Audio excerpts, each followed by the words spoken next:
Hi, welcome back guys. Today we are talking about how to hide cells in Excel. Why would you want to know how to hide cells in Excel? Well, maybe you want to hide some secret information in your worksheet, something like your monthly payment.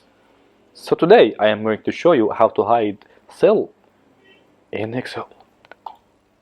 Okay, we have this table and this number, the symbol that we're going to use it, remember it. Okay, right click on this cell and formation cell. General, let's choose custom, and here let's type 3 symbol like what I show you and press OK. Now we hide the cell. It still has the same value but it's hidden.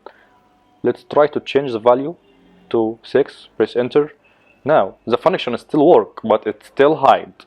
Okay, let's unhide it. Right click, formation cells, and choose general again. Press OK, unhide it. That easy. There you go. If you want to know how to hide cells in Excel, that's the easiest way I know how. If you know another way to do it, leave a comment below. Be sure to subscribe for more videos.